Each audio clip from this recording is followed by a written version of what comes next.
What's going on, guys? Billy here, and after a full week of doing nothing but really just shooting on the DJI Osmo Action, I've got some things that I want to discuss. Now, in my first impressions video after shooting with this camera for about 48 hours, I was nothing but positive. I had nothing but good things to say about the Osmo Action, but now I want to take a different approach and go over some of its shortcomings. Now, it's to be expected because this is a first generation product from DJI. GoPro has had years to perfect their camera, and DJI came out with a camera that's very similar to the GoPro Hero 7 on their first try. Now, I know that GoPro is obviously limited to current technology when they began making their action cameras, and those first action cameras really were groundbreaking, but the thing that I'm really trying to hit home here is that DJI didn't really do anything to innovate the action camera on their first go-around. Yes, the screen on the back is a little bit bigger. Yes, they've made some slight design improvements to things like the UI, button placement, especially like the front ND filter, and yes, Rocksteady is definitely the most notable upgrade here, but the GoPro Hero 7 was released at the end of last September, although it might be hard to believe.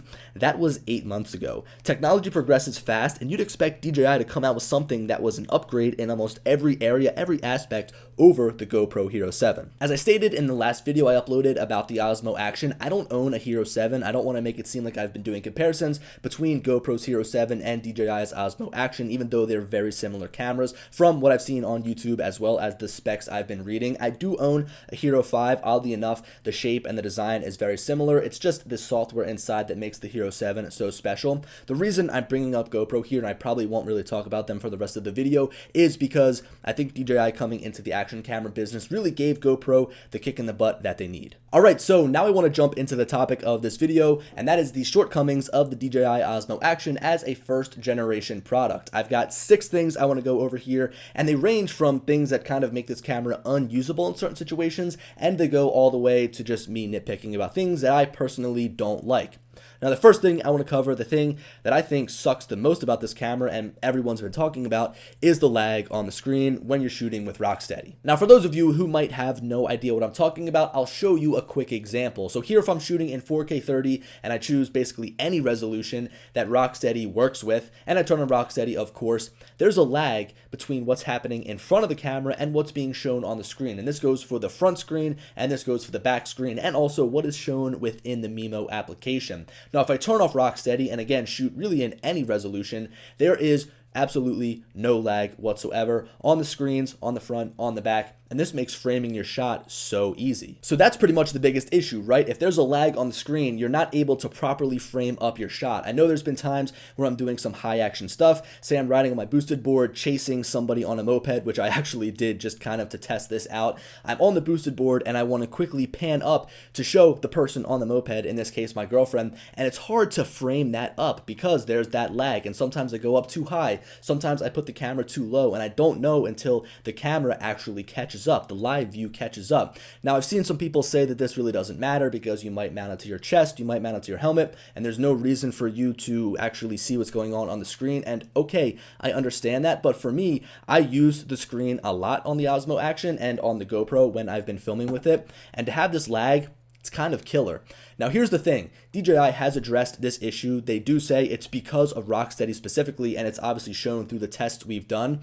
But I've seen some tweets from DJI support that it's a problem with the processor. So apparently, I don't really know this for a fact, the processor inside of the DJI Osmo Action is not able to keep up with Rocksteady and stabilize the image and show it to you at the same time. So I think that they're going to be able to fix this potentially down the road in some sort of software firmware update, and I really hope so because, again, it's kind of a deal breaker. All right, so moving on to the second thing here on my list of shortcomings of the DJI Osmo Action, it's the restrictions that come along when shooting with Rocksteady turned on. And it's a little bit weird because everyone is praising Rocksteady, including myself. The stabilization is on another level, but on the other hand, there's a lot of restrictions that come when shooting with Rocksteady turned on. And the first one, maybe it's not all that big to some people, is when you're shooting with HDR video turned on, you can't use Rocksteady.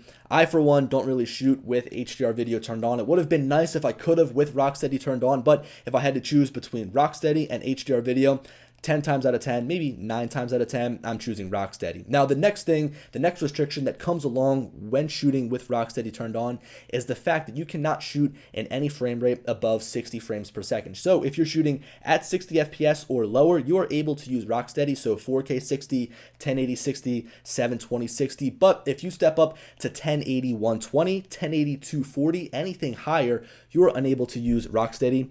It's kind of a slap in the face because everybody who might be upgrading from the GoPro Hero 7 is used to being able to capture these high action movements, slow them down, and still use hyper smooth, but now you can't with Rocksteady turned on. And I know it's a little bit weird, but I can't help but think that DJI is doing this in a way to sort of give the Osmo Pocket a bit of a leg up on the Osmo Action. In my opinion, I think that this is better in almost every single way, but if you want to shoot smooth, steady video at 120 frames per second, slow motion video, you're gonna have to go with the Osmo Pocket. Now, by no means is this camera bad if you're not using Rocksteady, but the thing is, like, it's there and I wanna be able to use it no matter what frame rate I'm shooting in. And this is like a typical sign of a first generation product. They throw in Rocksteady, it's obviously a brand new software they've developed and they've got to improve it to work with these higher frame rates. And I can't wait to see software updates and firmware updates. And I know that this camera just came out, as I've already said, but I can't wait to see a second one of this because they'll probably make Rocksteady even better. Although by then, I'm sure we'll have like 4K at 120 and Rocksteady won't work in 4K at 120. So it's always going to be a game of catch up between software, hardware, and other companies out there. Now, the third thing that's kind of annoying me, I guess one of the pitfalls of this camera, is the fact that there's no way to change the field of view. Now, you kind of can cheat the system, right? So you can be shooting in the regular Rocksteady 4K 30. You can turn off Rocksteady to get a wider field of view, but again, you lose that stabilization. And you can also turn off D-Warp and it punches in a little bit, but at the end of the day, that's really not a good way to change the field of view. So from an action camera, I'd expect there to be a way to change between like maybe a really wide field of view or a narrow field of view or a linear field of view. I'm literally naming what's on the GoPro because I think the GoPro does a great job at allowing you to achieve the shot that you want, whereas this just pretty much gives you a wide field of view, and if you want to punch in, you're going to have to do it in post. Again, just like I said about the second downfall, I guess the second shortcoming of this camera, this is definitely a sign of this being a first generation product. Now, the fourth shortcoming I have here on my list is actually something that hasn't happened to me, but I wanted to bring it up because I've been in contact with certain people where their camera's been experiencing this issue, and that is the fact